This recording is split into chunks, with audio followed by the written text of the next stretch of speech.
Welcome to the Living the Dream podcast with Curveball. If you believe, you can achieve.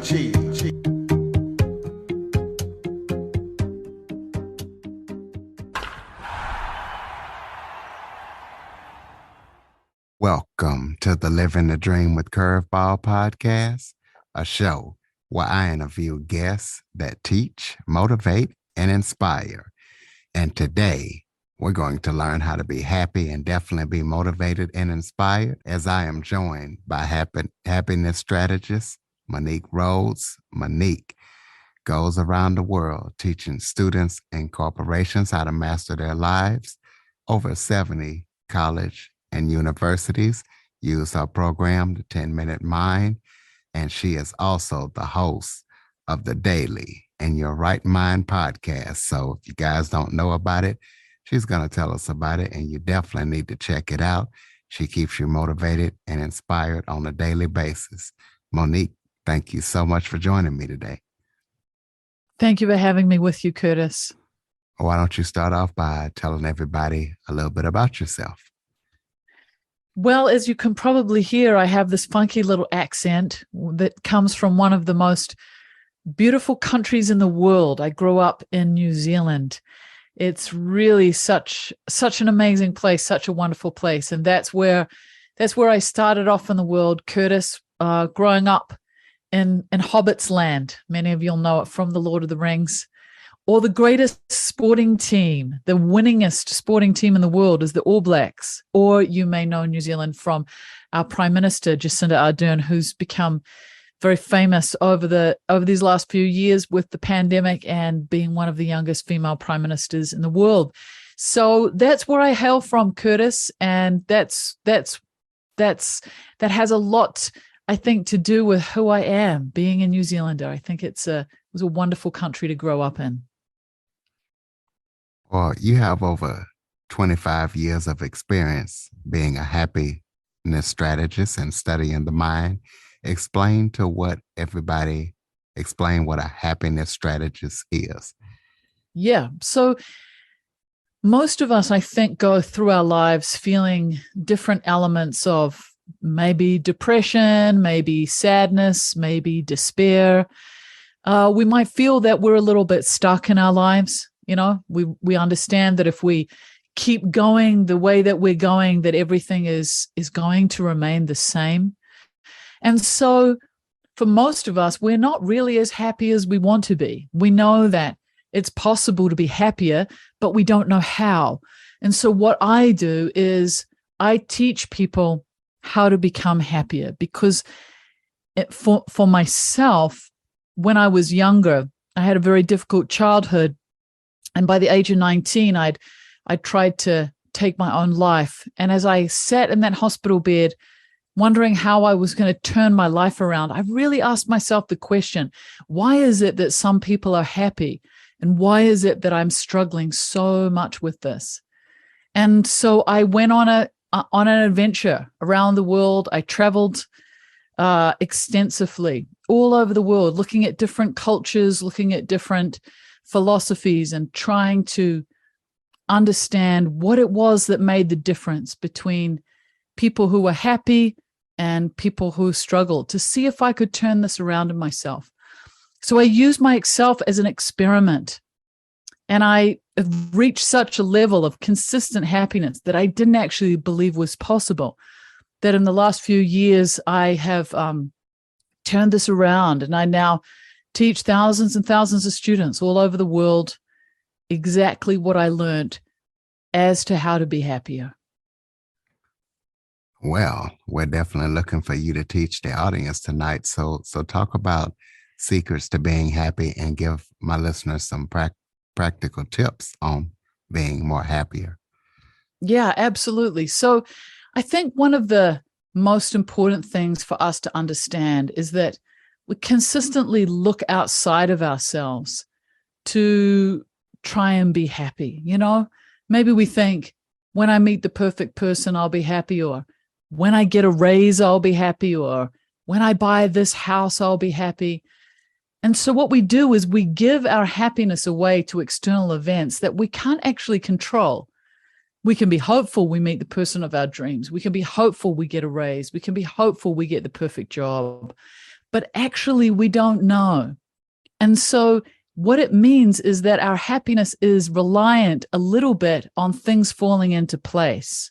And then what happens, Curtis, is that we get those things. Maybe we meet the person of our dreams, and we end up, falling in love. And then a few months down the track, we see that a few problems start to rise up. And maybe we don't feel as happy as we did in that initial phase that we fell in love. Or we start a new job. We think this job is going to make us happy. And then what happens is that we end up, finding out 6 months down the track that there's someone at the company that causes us problems, and our happiness goes down. So what we're looking for, Curtis, is we're looking to set ourselves up so that our happiness is not reliant on external events, that our happiness is reliant on us rather than other people, so that we can have a happiness that is consistent, that is constant, rather than it is one that is blowing around. Something difficult happens. We wake up in the morning, we feel great. Something difficult happens in the day and we don't feel so good anymore. It doesn't have to be like that. We can actually learn how to be happy consistently so that even when difficult things happen, it doesn't knock us into a place where we feel this despair and this sadness. We may feel it, but only for a short amount of time, not for hours or days or weeks or months, as many of us experience. Well, let's talk about your program. Over 70 colleges and universities use your program. Tell us about that program and why all these colleges and universities use it and why it's so successful and how successful it is. Yeah, so the reason is that a lot of the universities and colleges are understanding that if they can teach their young people how to work with their minds and train and tame their minds, then what they're able to do is to help them with the stress and anxiety that they're experiencing. So stress and anxiety levels are going through the roof, as is depression. And these were already problematic before the COVID pandemic, but obviously this has escalated over this time. And it's one of the most important things that we need to be aware of, is that depression and stress and anxiety are becoming really, really big in our culture. And so it can be important for us to learn when we're younger, ideally, how to work with the mind, because it's actually our mind that decides whether we're happy or whether we suffer. And it's our mind that decides how we experience our external events. And so if we can learn to meditate, what it does is it teaches us how to really work with the mind well so that we can be happier, because it settles the mind.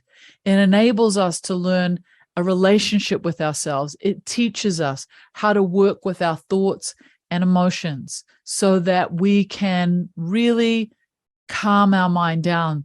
And once we've calmed our mind down, it's much easier for us to be happier. Give some insights on where stress and anxiety comes from in our modern world and some tips that we can use to reduce it. Yeah, sure. So all of you are going to be really aware. 12 years ago, there was the advent of the iPhone, and there is a direct correlation between the iPhone, the arrival of the iPhone, and an increase, a dramatic increase in stress and anxiety amongst people. So what we have to understand is that the more our mind is disrupted, the more unhappy we become.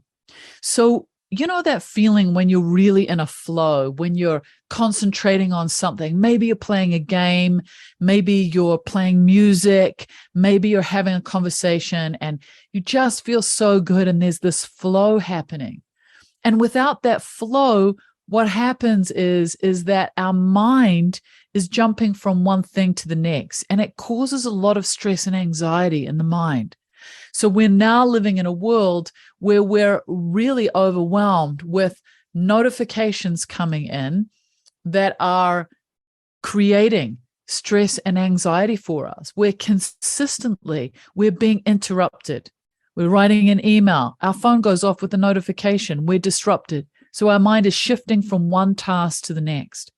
But if we look at science, what we understand is that every time we shift our tasks from one task to the next, what happens is our mind takes 15 minutes to settle into the new task. So we're dancing our mind around constantly. And a lot of this is caused by the notifications that are coming in on our phones, our devices, our computers.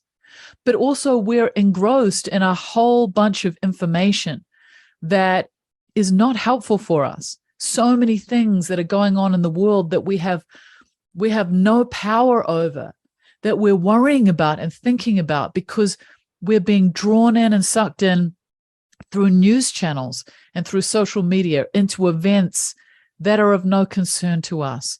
And so again, the mind is getting completely stressed.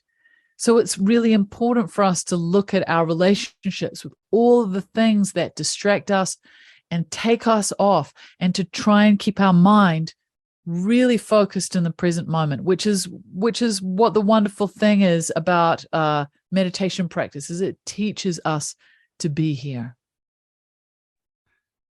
Well, in your bio, you talk about how anyone can live to their fullest potential, no matter how old they are. Explain what you mean by that. I think that most of us think that, we don't realize that we're actually able to master our life. So I have students from the age of early 20s right through into their late 80s. And what I see is that for all of them, they're able to shift and change their lives. So often we feel as we get older that maybe as we're getting older, we can't kind of change, we can't shift things. But a lot of that is because we've not been exposed to the right information to show us what it is possible to shift and change. So I have a course called the Happiness Baseline, which is an 8-week online course that teaches you how to be happier. And we have a 100% success rate in shifting people. People who never believed that it was possible to be happier are now becoming happier. And so this is really powerful for us to understand, is that the mind is completely malleable. The mind can be tamed and trained and taught and shifted no matter how old you are. And as we understand that the mind is the ordering principle, is the decider of whether we're happy or whether we suffer, we start to see that it doesn't matter how old you are. It is completely possible to change your mind. But also science shows us that it is possible to change the structure of our mind as well. There was a study that was done some years ago with Matthew Ricard, who is a famous Tibetan Buddhist monk who was the translator for many years for the Dalai Lama. And he was put into a study where they were looking at his brain. And when they started the study, they had to reset all their equipment at UCLA because they thought there was something wrong with their equipment, because the makeup of his brain from years of practicing meditation had completely changed. The area in his brain, the happiness area, literally was much, much larger than anything they'd ever seen in anybody. So they did a series of studies and found that people who had been meditating for many years, it changed the structure of their brain. So change is possible. And the fear that everything will continue to be the same or we can't find a way through is something that I don't advocate. I really encourage you to know that it is possible to change no matter what's happening in your life, no matter what your age is. Well, so listeners can just get a feel for how successful your work is around the world and all of the wonderful things that you've done, like charity and stuff. Explain some of the things that you have done and accomplished and the people you work with, and also talk about your charity work. Sure. So the charity work is really important to me. We support a number of organizations, one that works with homeless. I support a an orphanage in India that I have a lot to do with. I spend a lot of time there helping them. We're also supporting a young Mongolian doctor at the moment. She's training as a doctor. We're supporting her outside of her country to train so that she can go back in and help the families in Mongolia to be well. So those kind of things, we do scholarships and things for kids as well. All these things are really important to us to give back, because that's what it is about, And yes, the work that I do is really successful. We see it in the numbers. We have a 100% success rate in shifting the happiness of people that do the happiness baseline. We measure them at the beginning with the Penn State University Happiness Inventory, which is the standard test for happiness. And then we measure them at the end as well. And we do extremely well with this. So I think that's the proof is in the pudding. We have lots of transformation with my students, but I think that's the statistic that I'm the most proud of. So I saw in your bio that you also do music. Is that correct? I was a professional musician for a lot of my life. Yes, I was, Curtis. Oh, okay. What kind of music did you do? I was a singer-songwriter. There you go. And you also use that in your work to also promote your message. Well, yes. I mean, I do all the music for our meditations, which is wonderful, So I keep my foot in the door. I don't have as much time for music as I used to. So this is like a new phase of my life, but it was an amazing career to have, and I traveled all over the world with it. I opened 2 European tours for Chuck Berry, and I got to travel all sorts of places with it. And it was amazing. So it's been a wonderful chapter in my life.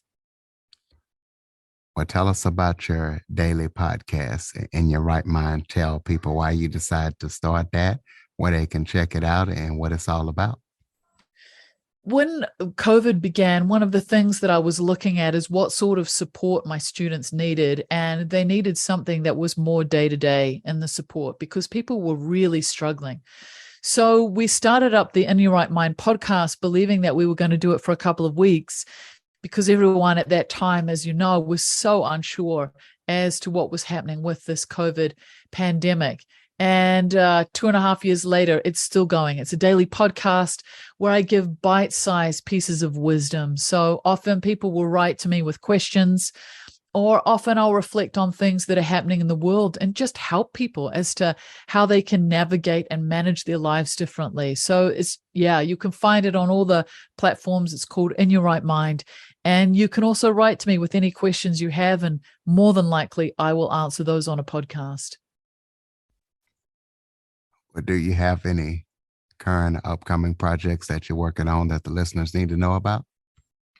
I think the biggest one for me is, if you want to be happier, you should come and do our course, The Happiness Baseline.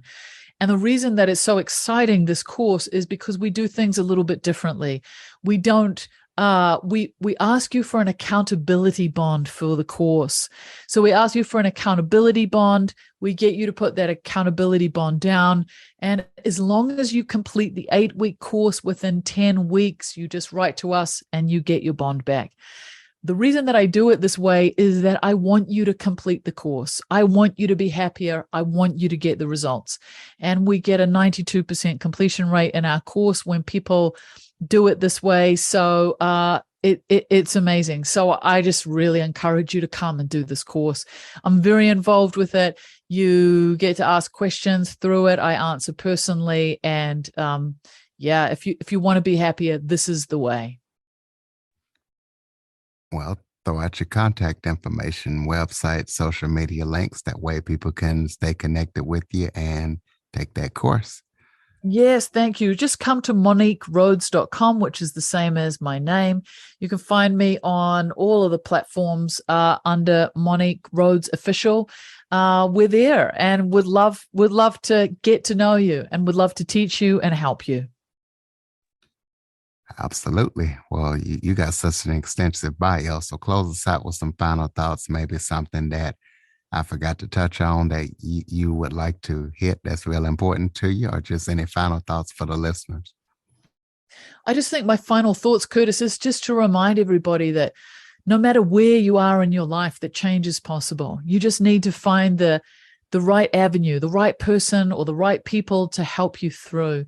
And once you find that, then it's possible to really shift and change and grow your life. So, sometimes we can feel despair or sadness or depression or things are hard.